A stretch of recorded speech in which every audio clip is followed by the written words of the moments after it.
한 주간 동안 참된 신앙의 대를 잇는 심정으로 하나님 앞에서 살아내셨습니까? 일부 때도 이 질문했더니 답을 안 하시더라고요. 첫 번째 질문했더니 네 하셨다가 다시 한번 여쭙니다. 한 주간 동안 참된 신앙으로 하나님 앞에 삶을 살아내셨습니까? 아멘 하십시오. 아멘. 예, 그렇게 하게 하실 줄로 믿습니다라는 고백을 가지고 그렇게 대답하시면 좋겠습니다. 우리는 지금 인생을 살면서 참된 신앙을 전수하는 책임을 가지고 사는 존재들입니다. 그런 점을 생각하시면서 나는 지금 우리 자녀들에게 누군가에게 신앙의 이정표를 남기고 있다라는 사실을 생각하면서 좋은 신앙의 이정표일지 나쁜 신앙의 이정표일지 이것을 생각하면서 하나님 앞에 참된 신앙으로 살기를 결단하고 그렇게 삶을 살아드리는 우리 모두가 될 수 있기를 간절히 소망합니다. 서로에게 이렇게 인사하겠습니다. 당신이 자랑스럽습니다. 네, 그러면 서로 대답합니다. 하나님의 은혜입니다.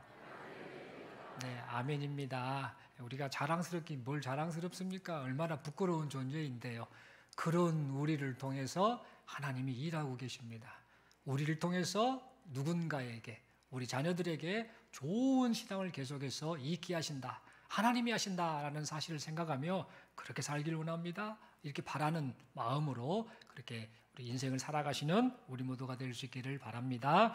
이 시간 저는 시험하시는 하나님이라는 제목 가지고 함께 하나님 말씀 받기를 원합니다.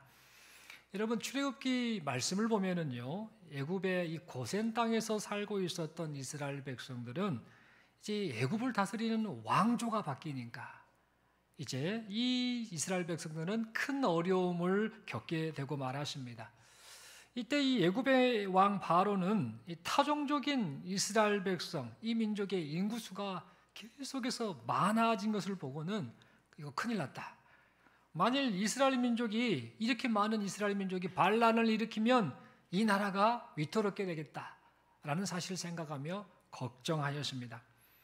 그래서 어떻게 해서든지 이스라엘 민족의 세력을 약하게 만들어서 그 이스라엘 민족을 노예로 계속 부리고자 했습니다. 그래서 무슨 일을 저질렀는가? 온갖 노동일을 이 이스라엘 백성들에게 시켰습니다. 지치게 만들었습니다. 그리고 이 남자아이들을 낳게 되면 어떻게 되는가? 나일강에 던져서 죽여버려라 라는 이런 명령까지 내렸습니다. 즉 이스라엘 민족을 점점 말살시키려는 그런 못된 짓을 애굽의 나라가 했던 것이지요. 이런 상황 속에서 이스라엘 민족은 하루하루가 고통의 시간이었습니다. 그러나 스스로의 힘으로는 이 애굽 왕 바로의 핍박으로부터 벗어날 수가 없었습니다. 그래서 그들은 어떻게 했는가? 자신들의 조상들이었던 아브라함, 이삭, 야곱, 요셉, 그들이 믿고 섬겼던 하나님, 그 하나님을 찾았습니다. 하나님께 부르짖었습니다. 하나님, 우리 민족이 지금 죽게 됐습니다. 큰일 났습니다. 우리 힘으로는 이 고통 가운데서, 이 죽음의 고통에서 벗어날 수 없습니다. 하나님, 이를 어쩌면 좋습니까? 하나님, 이대로 내버려 두시렵니까? 라고 하면서 하나님을 향해 하나님의 구원을 바라면서 부르짖었습니다. 그래서 하나님께서는 이스라엘의 부르짖음을 들으시고 모세를 사용하여서 이스라엘을 애굽 왕 바로의 손아귀로부터 건져주셨습니다. 여러분 물론 애굽 왕 바로의 반발이 만만치 않았습니다. 당시 강대국이었던 이 애굽 왕 바로가 이 자신들이 부리는 이 노예들을 순순히 보내줄 일은 만무했지요. 그래서 하나님께서는 10가지 재앙이라는 이 기적을 통해서 이 하나님이 얼마나 위대하신 분인가, 이스라엘 백성들을 부르신 하나님이 얼마나 위대하신 분이신가를 분명하게 나타내 보여주셨습니다. 그 10가지 재앙을 간단하게 요약하면 다음과 같지요. 하나님께서는 이 나일 강물이 핏물로 변하게 하셨습니다. 그래서 마실 물이 없게 만들어 버리셨습니다. 개구리, 이 파리 이런 것들이 득실득실거리게 해서 애굽 사람들이 정상적인 생활을 하지 못하도록 만드셨습니다. 또 애굽 사람들이 기르는 짐승에게 심한 돌림병이 발병케 하셨습니다. 또한 사람의 몸에 악성 종기가 발병하게 만드셨습니다.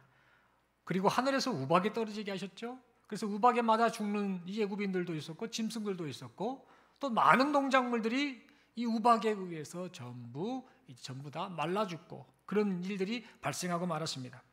그뿐만이 아닙니다. 메뚜기 떼를 보내셨습니다. 그래서 우박의 피해로 인해서 농작물이 전부 망가졌는데 그 가운데서도 조금 남아 있었던 농작물마저도 메뚜기 떼가 전부 갉아먹게 만드는 그런 재앙을 내리셨습니다. 또한 흑암의 재앙을 있게 하셔서 애굽 사람들이 어둠의 공포를 느끼게 하셨습니다. 그리고 마지막으로 애굽의 장자와 또 애굽의 그 가축의 첫 것을 모두 치셔서 생명의 주인이 누군 줄 아느냐? 생사화복을 주관하는 분이 누구인 줄 아느냐?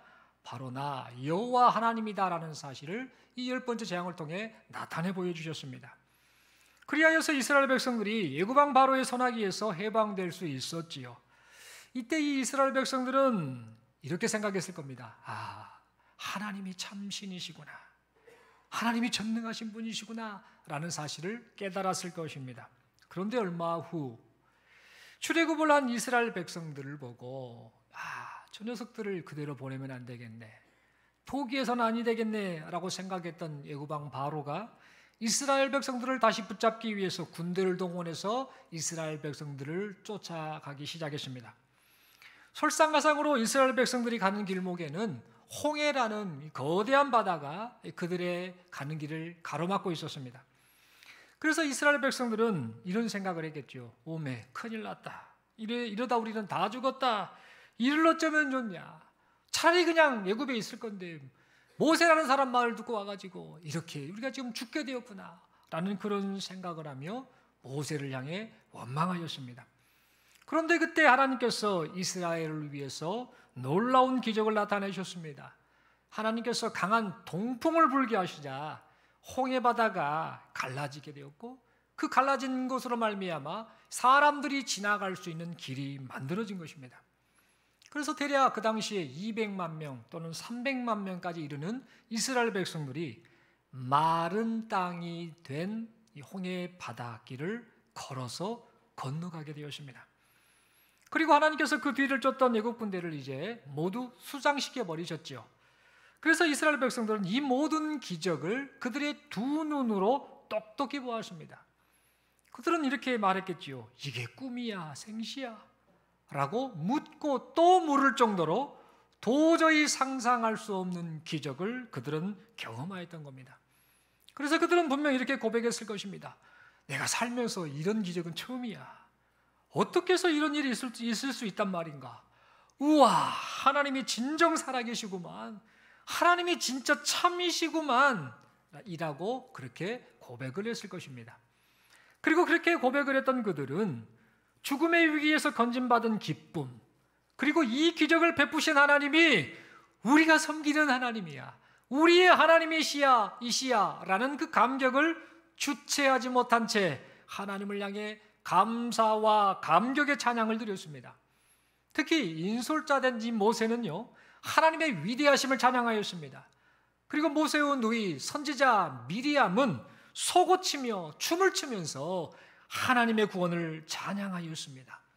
그 이후에 이스라엘 백성들은 콧노래를 부르면서 모세를 따라 홍해 건너편 애굽의 근접에 있는 수르 광야에 이르게 되었습니다. 그런데 여기까지는 참 좋았는데 이스라엘 백성들이 수르 광야에 이르렀을 때에 그렇게 기뻐했던 기쁨이 짜증으로, 그리고 그렇게 감사합니다 라고 했던 그 감사가 불평과 원망으로 바뀌는 일들이 발생하고 말았습니다.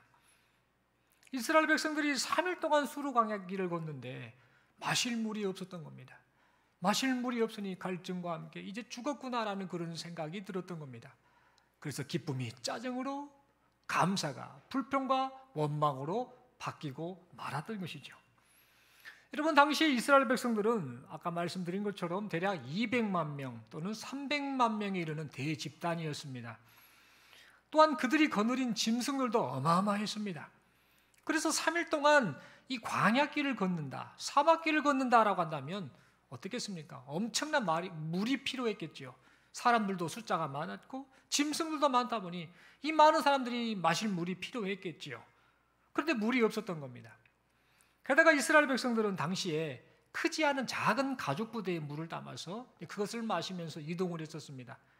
그러니까 물을 마실 때에 가죽 부대도 작으니까 아껴 마셨겠죠. 한 방울, 두 방울 먹고 오늘은 저기까지만 먹어야겠다. 물을 못 구하면 큰일 나니까 하면서 물을 아껴가면서 그렇게 마셨을 것입니다. 그래서 이스라엘 백성들이 느끼는 이 식순환이 아주 극심했을 것입니다. 여러분, 물은 인간의 삶의 필수적인 요소인데 물이 없으니 그들은 어떤 생각이 들었겠습니까? 매우 불안했겠죠. 그리고 그 고통스러운 순간을 참아내기가 힘들었을 겁니다. 이러다 이제 목말라 죽는 것은 아닌가라는 그런 생각이 들었을 것입니다. 그런데 감사하게도 3일 동안 걷다가 드디어 물이 있는 곳을 발견하게 됐습니다. 하지만 그렇게 물을 발견했는데 그 발견한 물에 또 다른 문제가 하나 있었습니다. 어떤 문제였는가? 물이 너무 쓰디 쓴 것입니다. 적당하게 쓰면 마시겠는데 너무 쓰다 보니 그 물을 도저히 마실 수 없는 그런 상황이 되고 만 겁니다. 그래서 사람들이 반응을 하지요. 모세를 향해 원망을 쏟아내기 시작했습니다. 여러분, 며칠 전에 이스라엘 백성들은 출애굽을 하고 홍해를 건너는 이런 기적을 경험했지요. 10가지 재앙을 일으키시는 하나님을 경험했지요. 그렇게 경험을 했는데 그래서 하나님 앞에 감사합니다. 하나님이 살아계십니다. 라고 그렇게 고백했던 이스라엘 백성들이었는데 지금 이들은 어떤 반응을 보이고 있는가? 단지 물을 못 마시게 되었다라는 이유 하나 때문에 하나님께서 베푸신 은혜는 잊은 채 그리고 하나님께서 그토록 놀랍게 나타내셨던 기적은 다 잊어버린 채 하나님을 향해 불평을 쏟아내고 말았습니다. 여러분, 그러나 그때 모세는 이스라엘 백성들과는 다른 반응을 하나님께 보였습니다. 모세는 똑같은 상황에서 그도 목말랐겠지요. 그도 더웠고 그도 힘들었고 그도 희망이 보이지 않는 그런 상황을 똑같이 겪었을 것입니다. 그러나 그런 상황 속에서 이 모세는 하나님께 부르짖었습니다. 물이 없는 현실에서 이스라엘 백성들이 원망할 때 모세는 인간적인 방법을 동원하려고도 하지 않았습니다. 자신이 할 수 있는 최선의 방법이 무엇인지를 알았습니다. 이 상황에서 내가 할 수 있는 것은 아무것도 없구나. 하나님만이 하실 수 있구나라는 사실을 생각하며 하나님께 이 모든 것을 아뢰는 그런 심정으로 하나님께 부르짖어 기도하였습니다. 여러분, 그가 하나님께 기도했던 것은 하나님을 신뢰했기 때문이지요. 하나님을 향한 신뢰의 표현을 기도로 나타냈던 것입니다. 그러자 우리 하나님께서 모세의 기도를 들으셨습니다. 그 마음의 중심을 아셨습니다. 그래서 말씀하십니다. 한 나무를 가리키시면서 모세로 하여금 그 나무를 물에 던지라라고 명하셨습니다. 여러분, 그랬더니 정말 말도 안 되는 기적이 또 한 번 일어났습니다. 쓰디 써서 도저히 마실 수 없을 것 같았던 물이 하나님께서 명하신 대로 나무 하나를 그저 던졌을 뿐인데 마시기 좋은 물로 변하게 되었던 것입니다. 여러분, 이것은 나무 자체에 효능이 있었기 때문에 이런 일이 발생한 것이 아닙니다. 하나님의 능력에 의해서 일어난 기적이었습니다. 여러분, 이렇게 놀라운 기적을 나타내신 하나님께서는 이제 이스라엘 백성들을 향해서 뭔가 의미심장한 말씀을 하셨습니다. 그 말씀이 바로 오늘 본문 출애굽기 15장 26절 말씀이지요. 이르시되 너희가 너희 하나님 나 여호와의 말을 들어 순종하고 내가 보기에 의를 행하며 내 계명에 귀를 기울이며 내 모든 규례를 지키면 내가 애굽 사람에게 내린 모든 질병 중 하나도 너희에게 내리지 아니하리니 나는 너희를 치료하는 여호와임이라. 여러분, 이 말씀은 뭐냐면요, 나 믿으면, 나 믿고 내 말씀대로 따라 살면 내가 너희를 책임질 거야 라는 그런 의미의 말씀이었습니다. 하나님께서는 이렇게 말씀하신 이후에 이제 말씀하신 다음에 어떻게 하셨는가? 이스라엘 백성을 엘림이라는 곳으로 인도해 주셨습니다. 여러분, 그런데 엘림이라는 곳이 어떤 곳이었는가 보니까 이 엘림은 물샘이 12개나 있었습니다. 그리고 정료나무가 70그루나 있었습니다. 그러니까 이 엘림이라는 곳은 어떤 곳인가? 광야 행군을 지금 하고 지쳐있는 이스라엘 백성들에게 재충전을 할 수 있는 사막의 오아시스와 같은 곳이었습니다. 여러분, 하나님께서는 이스라엘 백성을 이 엘림으로 인도하시는 이 일을 통해서 무슨 말씀을 하고 계셨는가? 그거 봐라. 조금 전에 너희가 무릎다라고 그렇게 불평하고 원망했는데 너희가 내 말에 순종하고 나를 믿고 따라오면 내가 책임지겠다라는 말로 치료하는 여호와다라는 말을 했는데 너희가 엘림에 와서 받지 않느냐? 그거 봐라. 나만 믿고 따라오면 내가 알아서 책임지고 내가 너희를 알아서 인도하지 않느냐라는 이런 의미의 말씀을 이 엘림으로 인도하심을 통해서 간접적으로 하셨던 것입니다.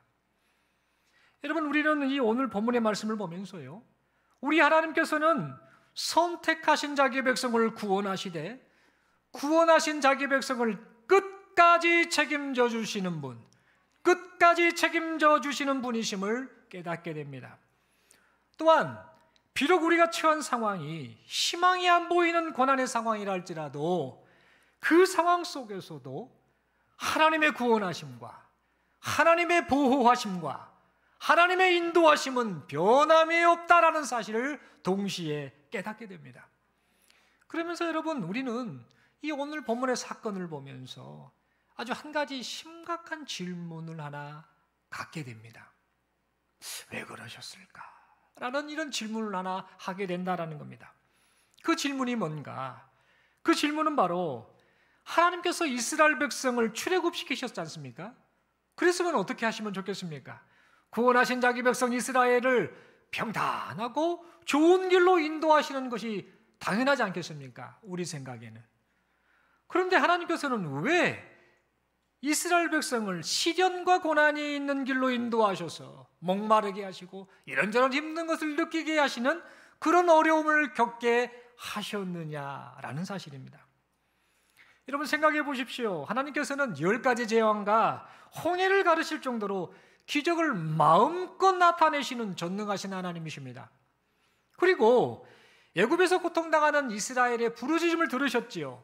그것을 안타까워하셨지요. 불쌍히 여겨주셨죠. 그래서 구원을 나타내실 정도로 이스라엘 백성을 사랑하고 은혜를 나타내시는 그런 분이셨습니다. 여러분, 그렇다면 이런 하나님이시다라고 한다면 이스라엘을 출애굽시키신 이후에 이스라엘이 고통을 당하지 않고 편안하게 가나안 땅으로 들어갈 수 있도록 좋은 길로만 인도하시는 것이 어찌 보면 당연한 일이 아니겠습니까? 그런데 여러분, 우리 하나님께서는 그렇게 하지 않으셨습니다. 홍해를 건넌 이스라엘 백성이 3일 동안, 하루도 아니고 3일 동안 목마름이라는 시련을 겪게 하셨습니다. 아니, 하나님이 이것밖에 못하십니까?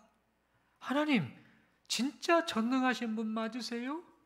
하나님, 진짜 우리를 사랑하시는 건 맞으세요? 라는 그런 의심을 받을 만한 행동을 지금 하나님이 이스라엘 백성들 향해 하고 계셨던 것입니다.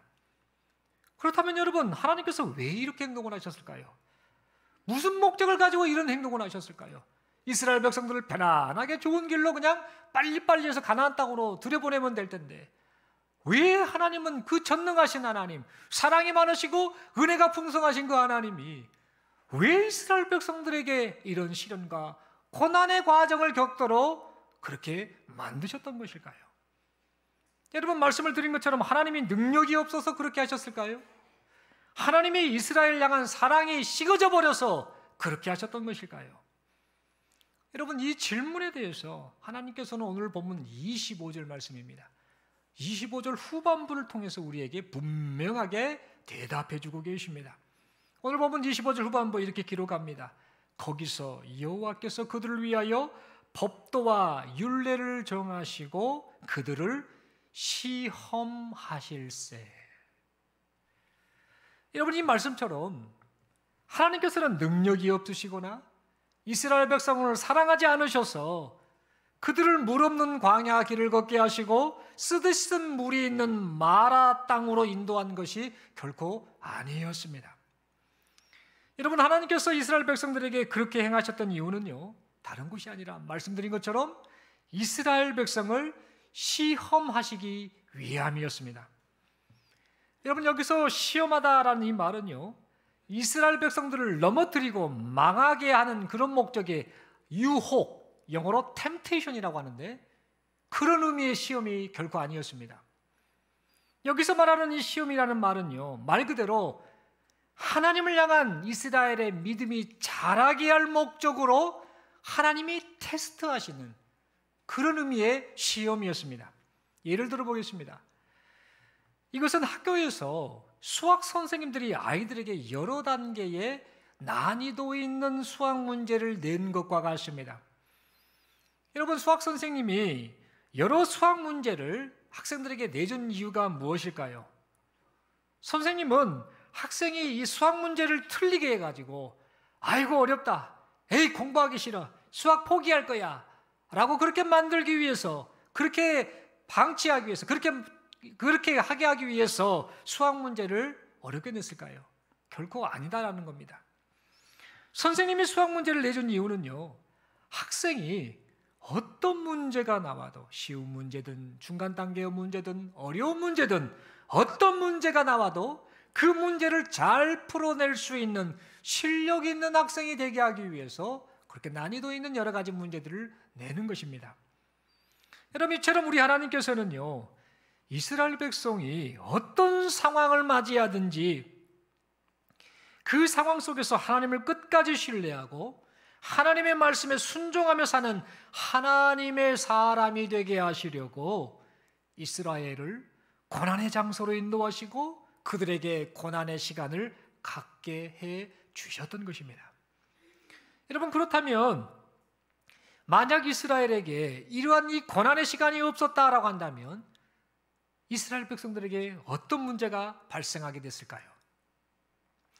그냥 출애굽시킨 이후에 고난의 시간이 없이, 이런 시련이나 고난이 없이 평안한 길, 평탄한 길, 좋은 길을 거쳤다가 곧바로 가나안 땅으로 들어가겠다라고 한다면 어떤 문제가 발생하게 되는 것이었을까요?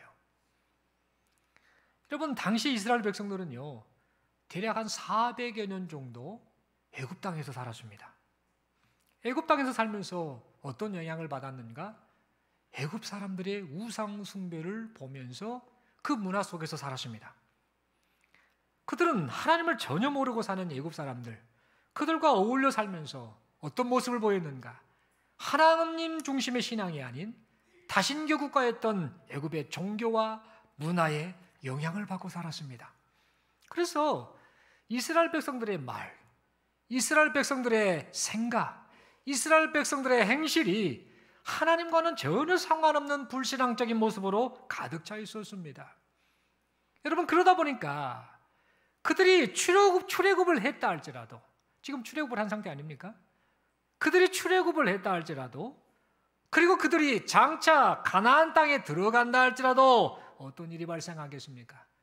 그들은 여전히 애굽에서 살았던 우상 숭배의 영향, 그들의 문화, 그들의 불신앙적인 사고, 그 받았던 그 영향을 가지고 계속해서 살아갈 것이 뻔했습니다. 그래서 하나님께서는요, 이스라엘 백성들에게 하나님이 얼마나 위대하신 분이시고 자기 백성을 향한 하나님의 뜻이 진짜 무엇인지를 분명하게 가르쳐 주시기 위해서 이스라엘 백성을 시련과 고난의 장소인 광야로 인도해 가셨던 것입니다. 또한 이스라엘 백성을 하나님의 백성답게 빚어가기 위해서 이스라엘을 무작정 좋은 곳으로 인도하시지 않고 때때로 시련과 고난의 시간을 갖게 해주셨던 것입니다. 여러분, 이처럼 하나님께서는요, 독생자 예수 그리스도까지 희생시켜서 구원하신 여기 모인 우리 모두가 그저 구원받은 것이 신앙생활의 전부인 것처럼 생각하며 살기를 결코 원치 않으십니다. 예수 그리스도를 통해 구원하신 자기 백성이 이제는 하나님의 백성답게 변해가기를 원하십니다. 하나님이 어떤 분이시고 우리 개인을 향한 하나님의 뜻이 무엇인지를 바르게 깨닫고 살기를 바라고 계십니다. 또한 우리의 삶의 가치관이 바뀌고 우리의 삶의 태도가 바뀌어서 세상 속에서 하나님의 백성답게 살아가기를 너무도 바라고 계십니다. 그래서 하나님께서는 예수 그리스도 안에서 구원하신 우리를요, 그저 평탄한 길로만 인도하시지 않고 때때로 견디기 힘든 시련과 고난의 길로도 인도하고 계시다라는 사실입니다. 사랑하는 성도 여러분, 그러므로 우리 모두는요, 인생을 살면서 고난과 시련을 겪을 때에 이런 생각을 가져야겠습니다. 지금 하나님이 나를 시험, 테스트하고 계시는구나. 하나님이 나를 지금 훈련시키고 계시는구나. 하나님께서 지금 나를 하나님의 자녀로 빚어가고 계시는구나. 지금 이 순간에도 하나님께서는 나로 하여금 하나님을 신뢰하며 하나님의 말씀에 순종하기를 너무나 원하고 계시는구나 라는 사실을 깨닫고 이런 고백을 가지고 인생을 살아야 될 줄로 믿습니다. 그러므로 여러분, 이런 생각을 가지고 마음을 다잡기를 바랍니다. 그러면서 살면서 고난과 시련 앞에서도 오직 하나님만을 신뢰하고 의지하며 살아가시는 우리 모두가 될 수 있기를 간절히 소망합니다. 또한 시련과 고난 가운데 있다 할지라도요, 하나님을 불신해서 그 3일 동안 물 좀 못 마셨다고 그 많은 기적을 경험했는데 재앙을 내리시고 홍해를 가르시고 이 바로의 군대로부터 목숨을 건져주신 너무나 형언할 수 없는 놀라운 그 기적을 경험했음에도 불구하고 마실 물이 조금 없다고 그거 하나 때문에 하나님을 불신하고 원망했던 이스라엘 백성들의 어리석은 모습을 우리는 결코 닮지 않기를 바랍니다. 오히려 어떻게 해야 되는가? 똑같은 상황 속에서도 하나님께 부르짖어 기도하였던 모세의 모습, 그 모습을 닮아 우리도 하나님 앞에 그렇게 살 수 있기를 바랍니다. 여러분, 기도는 하나님을 향한 신뢰의 표현입니다. 기도는 내 힘으로는 할 수 없습니다. 아무리 발버둥 쳐도 내 힘으로는 할 수 없습니다 라고 하며 하나님을 인정하는 그 고백, 그것이 바로 기도인 것입니다. 그래서 여러분, 하나님을 진실로 믿는 사람은요, 평상시에도 기도하지만 정말 희망이 보이지 않는 그런 어려움을 겪을 그때에도 더욱더 기도한다라는 사실을 우리는 잊지 말아야겠습니다. 그러므로 인생을 살면서 끊임없이 만나게 될 시련과 고난 앞에서 하나님께 기도하고 또 기도하는 우리 모두가 될 수 있기를 간절히 소망합니다. 뿐만 아니라 우리 모두는요, 신앙생활의 종착지가 지금 현세가 아니라는 것, 신앙생활의 종착지가 현세가 아니라 장차 완성될 영원한 하나님의 나라라는 사실을 잊지 않고 살아야겠습니다. 여러분, 이스라엘 백성들은요, 하나님의 인도하심을 따라 지금 가나안 땅을 향해 지금 가고 있는 과정입니다. 비록 힘든 광야길을 걷고 있었지만은요, 그들에게는 무엇이 기다리고 있습니까? 하나님의 약속하신 땅, 젖과 꿀이 흐르는 가나안 땅, 그 땅이 기다리고 있었습니다. 반드시 그 약속을 지키시는 하나님, 그 약속에 따라 주어진 가나안 땅이 그들을 기다리고 있었습니다. 그래서 어찌 보면 견디기 힘든 목마름도 그들에게는 잠깐으로 여겨질 수도 있었습니다. 하지만 그들은요, 가나안 땅을 향해 가고 있으면서도 그렇게 그 벅차오르는 감격과 기쁨의 그곳, 하나님이 약속하신 그 가나안 땅을 향해 가고 있으면서도 그들은 온통 지금 현재에 대해서만 관심을 가지고 살고 있었습니다. 그래서 이런 반응을 합니다. 지금 내가 목말라 죽겠는데, 지금 내가 배고파 죽겠는데, 지금 내가 너무너무 힘이 드는데 라고 하면서 지금 현재만을 생각하며 하나님을 향해 원망을 쏟아내고 말았습니다. 여러분, 심지어 현재의 만족이 충족되지 않자 그들은 어떻게 반응을 합니까? 에이, 젖과 꿀이 흐르는 땅 필요 없어, 갈 필요 없어 라고 하면서 우리가 다른 지휘자를 뽑아서 다시 애굽으로 돌아가 버립시다 라고 하면서 하나님이 약속하신 그 가나안 땅을 포기해버리고 하나님이 어떻게 구원하신 이 출애굽 사건인데 다시 애굽으로 돌아가자고 하는 그런 막말까지 쏟아내는 사람들이 있고 말았습니다. 여러분, 그러므로 우리는요, 신앙생활의 종착지가 이 세상이 아니고 지금 현재가 아니라 장차 완성될 하나님의 나라다라는 사실을 잊지 않고 살아갈 수 있기를 바랍니다. 비록 우리가 현재를 살고 있지만 우리의 관심을 영원히 살게 될 하나님의 나라에 두고 살 수 있기를 바랍니다. 여러분, 우리가 영원한 하나님 나라에 관심을 두고 살게 되면 어떻게 될까요? 어떤 모습이 나타날까요? 이 땅에서의 삶을 대충 살겠습니까? 결코 그러지 않습니다. 영원한 하나님의 나라가 기다리고 있다라는 사실을 믿고 그 믿음을 가지고 사는 사람은요, 인생이라는 광야길을 그 누구보다도 성실하게 힘있게 인내하며 살아가게 될 것입니다. 내가 지금은 인생이라는 광야길을 걷고 있지만 약속하신 하나님의 나라가 기다리고 있어. 하나님이 그 약속의 나라를 내게 허락하셨어 라고 생각하며 어떻게 살겠습니까? 대충 살지 않습니다. 하나님과 함께 하면서 이 인생의 광야길을 인내하며 주어진 일에 최선을 다하며 그 나라를 바라보면서 살아가지 않겠느냐라는 사실입니다. 그리고 영원한 하나님의 나라가 기다리고 있다라는 이 사실을 믿고 사는 사람은 시련과 고난이 닥쳐온다 할지라도, 시련과 고난을 겪을 상황이 주어진다 할지라도 하나님께 불평이나 원망을 하지 않을 것입니다. 오히려 하나님께서 지금 저를 하나님의 나라 백성답게 빚어가고 계시는군요. 하나님께서 지금도 일하고 계심을 믿습니다. 지금도 인도하고 계심을 믿습니다. 하나님 감사합니다라고 하며 그렇게 감사의 기도를 하며 주어진 인생을 살아가게 될 것입니다. 사랑하는 성도 여러분, 그러므로 어떠한 상황 속에서도요, 하나님께서 우리와 지금도 함께 하시고 우리를 인도하고 계시다라는 사실을 믿으시기를 바랍니다. 예수님을 희생시키면서까지 우리를 사랑하시고 구원하신 그 하나님, 그 하나님께서 우리를 하나님의 나라 백성 삼으시고 지금도 우리를 영원하신 하나님의 나라로 인도하고 계시다라는 사실을 믿으시기를 바랍니다. 그리고 살면서 겪게 되는 시련과 고난이 하나님께서 우리를 하나님 나라 백성으로 빚어가시는 하나님의 시험, 하나님의 테스트다라는 사실을 깨닫고 하나님께 부르짖어 기도함으로 하나님께서 베풀어 주시는 기적을 순간순간마다 날마다 경험하며 살아가시는 우리 모두가 될 수 있기를 간절히 소망합니다.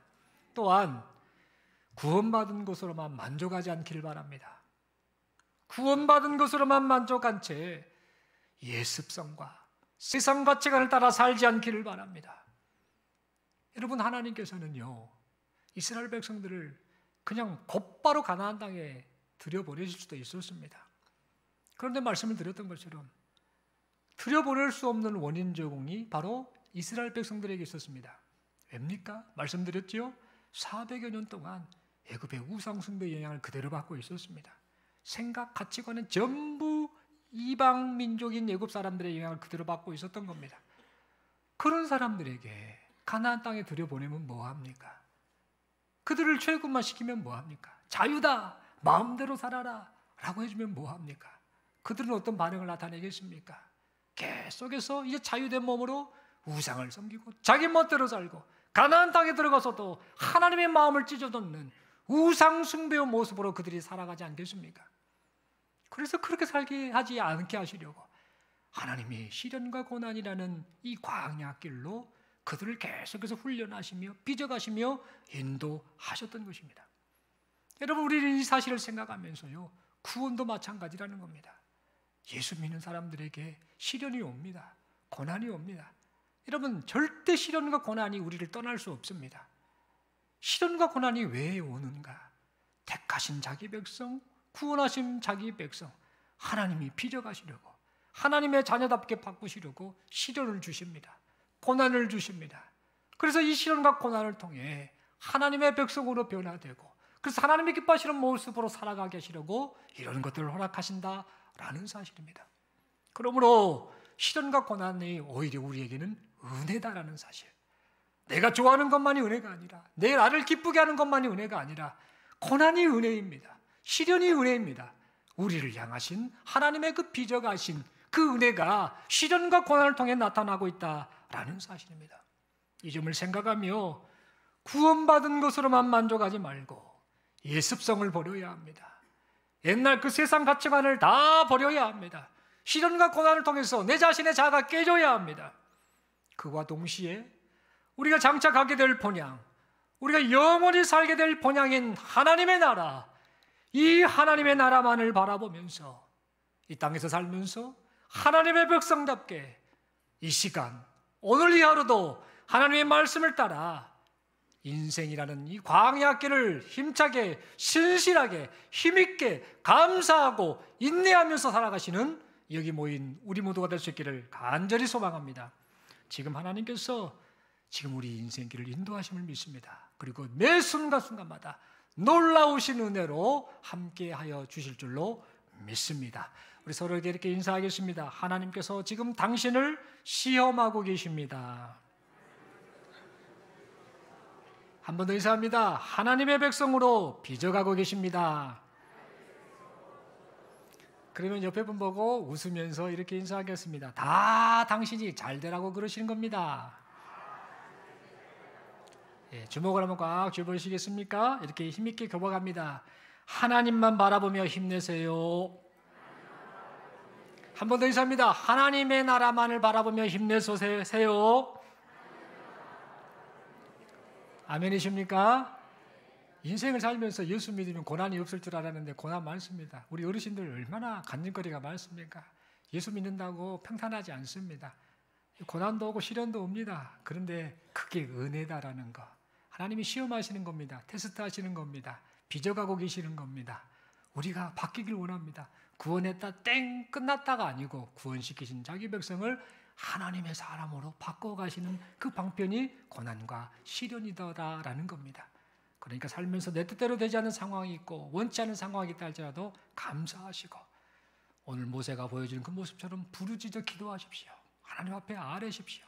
그래서 하나님 앞에 훈련되어지고 연단되어지고 빚어져서 하나님이 기뻐하시는 그런 하나님의 사람으로 변해가고 살아가시는 우리 모두가 될 수 있기를 간절히 소망합니다. 기도드리겠습니다. 하나님 아버지 감사합니다. 말씀 받았습니다. 인생을 살며 고난과 시련이 있는데 알고 보니 이게 은혜였구나라는 사실을 깨닫습니다.